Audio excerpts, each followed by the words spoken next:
Would you rather do something yourself than trust someone else to do it? Do people often tell you your standards are too high? Do you struggle to meet your own high standards? If you said yes to any one of those, you need to come inside and let's talk about it. Hi, my name's Christine L. Conroy. Welcome to Happy Stuff and Fluff, a channel for women who are getting happy, living longer and growing younger. So are you a perfectionist? Answers in the comments box down below, please.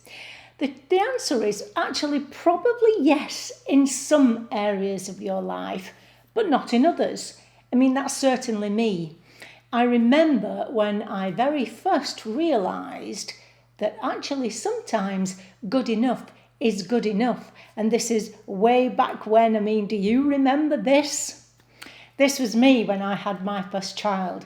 I felt I needed to look after the baby. I'd never looked after one before, so to the best of my absolute ability, which meant cooking all his food from fresh.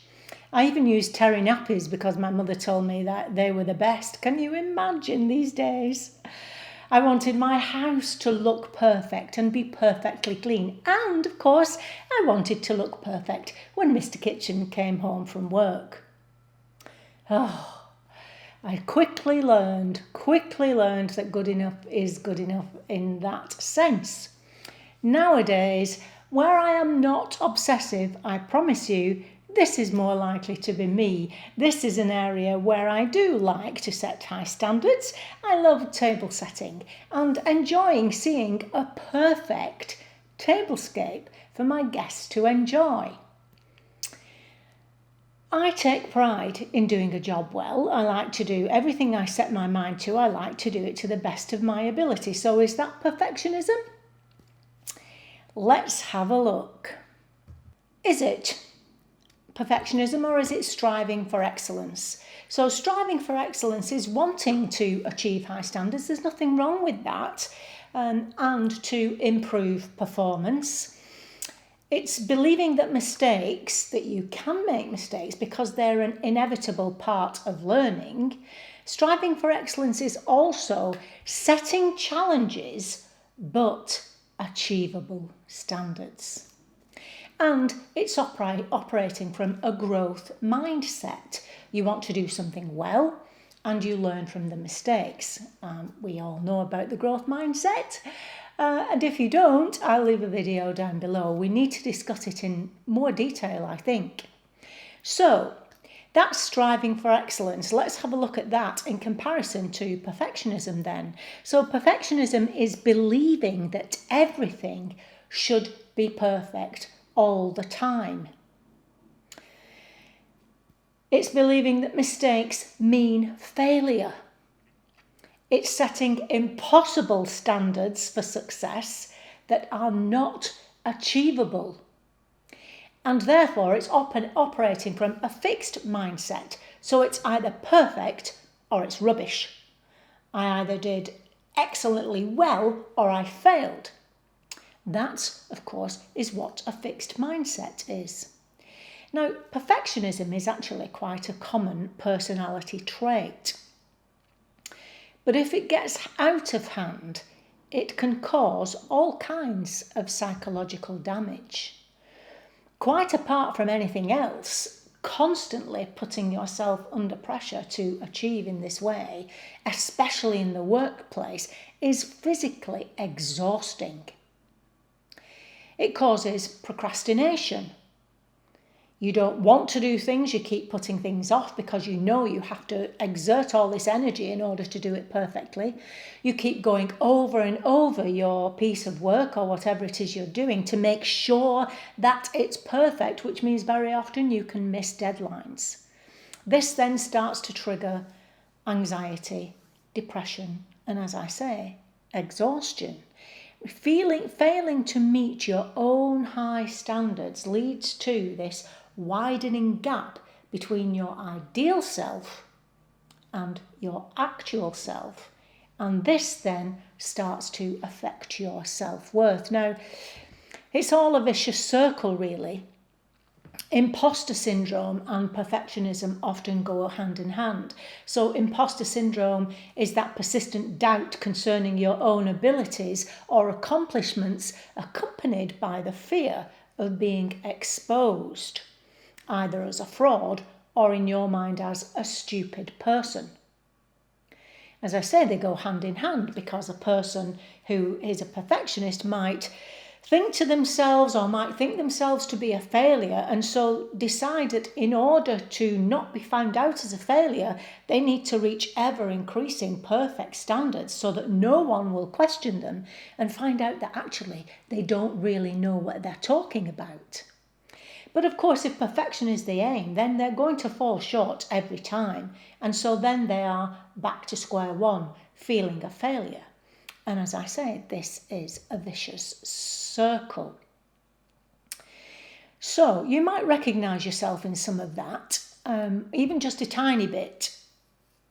Or what do you think the causes are? What might cause someone to put themselves under so much pressure in order to achieve? Well, doesn't everything go back to early childhood experiences? And very often I'm not quite sure about that, constantly blaming our childhood for things. But if you think about this, it's a logical consequence, if you like, of an unsupportive home. So leaving a child to attempt to gain recognition or avoid criticism. Let's say you're one of 5, as was I, and you need to gain attention in some way, so you need to do everything that you do. If everything is perfect and then you receive recognition for that, then that only gets built on as time goes on. It can come from person praise from parents. So when a parent says to a child, "Oh, you are so clever for doing that, you are amazing." But the child knows, actually, I'm not amazing, I'm just a normal child. But they think I'm amazing, so I better keep doing this so that I'll keep getting that I am amazing. As opposed to process praise, which I'll be talking about when we dig deeper into our mindsets.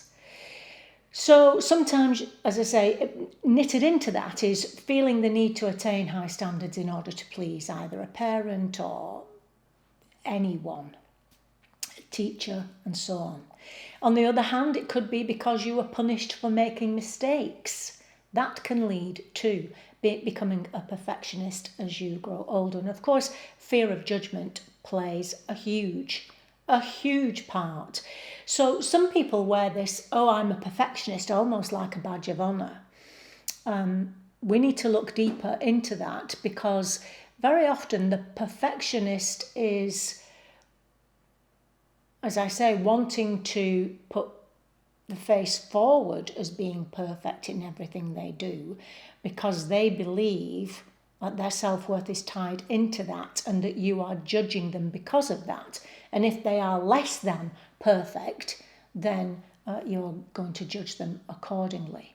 So it's not pleasant, actually, to live your life that way. It results in depression, anxiety, worry, social anxiety, procrastination, all of these things. Now, we're not talking about obsessive compulsive disorder here. We're just talking about people who would consider themselves a perfectionist, and it bleeds into every area of their life. Imagine being married to a perfectionist who constantly expects you to achieve or to behave in the same high standard way that they do. I know people who have lived with this, and it's awful, basically. It's awful. Now, the first step to helping yourself here is to recognise the fact and understand what perfectionism actually is, and see if you can recognise any of those traits within yourself. Once you've done that, it's an enormous step on the road to being able to ease off a little bit. It isn't easy, especially not when you've been this person with this trait all your life and you get to our age. Then you can't just switch it off and stop being a perfectionist. But there are things you can do to help yourself, and I'm going to tell you what they are. Okay, so here we are then.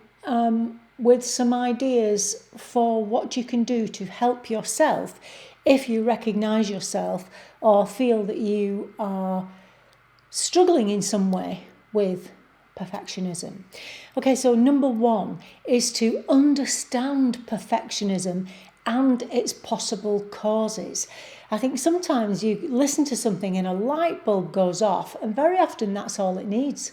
The light bulb goes off, you realise that yes, this is you, and because you become conscious of it, you relax more about it. And I don't call this overcoming perfectionism, because I think by now it's possibly become a part of who you are.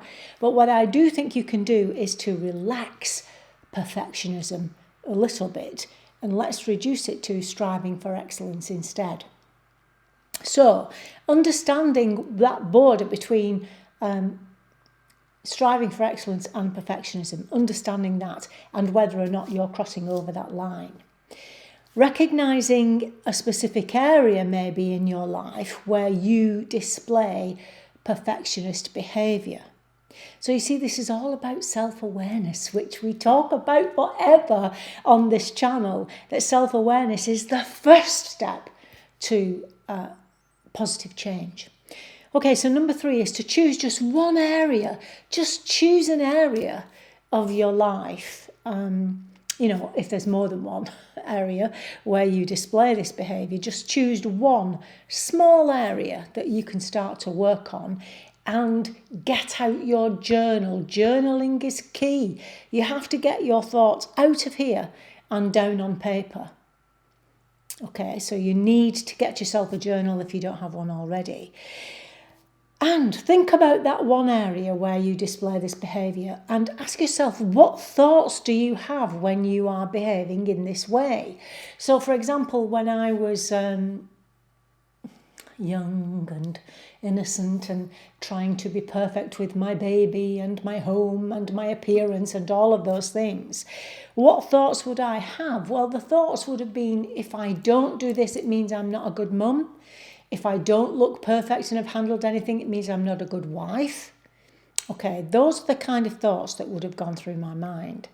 So the next step, as we know when we talk about stinking thinking, CBT will help you if you feel you need external help or professional help. Getting someone specialist in CBT can help you with this. But you need to challenge your thinking. So write those thoughts down. If I'm not perfect, it means I'm not a perfect wife, let's say. Challenge that thinking. What does that mean, being a perfect wife? And start to break it down and challenge yourself. And a good way of doing this is if your friend was saying this to you, what would you say to her? If she said to you, I feel if I'm not cooking the baby's food from fresh, if I'm not using terry nappies, if I'm not dressed perfectly and made up when my husband comes home, I feel like I've failed at being a wife. What would you say to her? And write that down. And then apply it to yourself. And ask yourself, can I relax in this area just a little bit? Just a little bit. And the key here is, if you can relax it just a little bit, then you can relax it. And you can relax. And that's one area of your life then, that whenever you feel this urge coming on, you can speak to yourself in a positive way and say, hey, I've already learned how to relax in this area. Good enough is good enough. Now, other than those steps, if you need more, and even if you don't, I urge you to get this book and to read it page to page, page after page, all of it, read it all. This book, When Perfect Isn't Good Enough, this is the second edition I have by Martin Anthony, PhD, and Richard Swinson, MD. They talk about perfectionism. They go into more detail about the possible causes. Honestly, when you read this book and you start to recognise yourself, you think, oh, that's why I behave that way. Something happens where you, without doing anything, all of a sudden you just start to stop behaving that way. It's quite remarkable. But they talk about the causes, and then they go into detail about how you can help yourself to relax your perfectionism and therefore enjoy your life. I'll leave a link to this down below, and I will also leave a link to the Stinking Thinking videos that we've done on this channel, because perfectionism involves an awful lot of our stinking thinking, from overthinking to catastrophizing to a lot of the stinking thinking that we've talked about, that you will engage in if you are a perfectionist, even in the smallest area of your life. Okay, well, I hope that's helped you on perfectionism. If you would like me to dig even deeper on the subject, please let me know. And until then, I'll see you next time.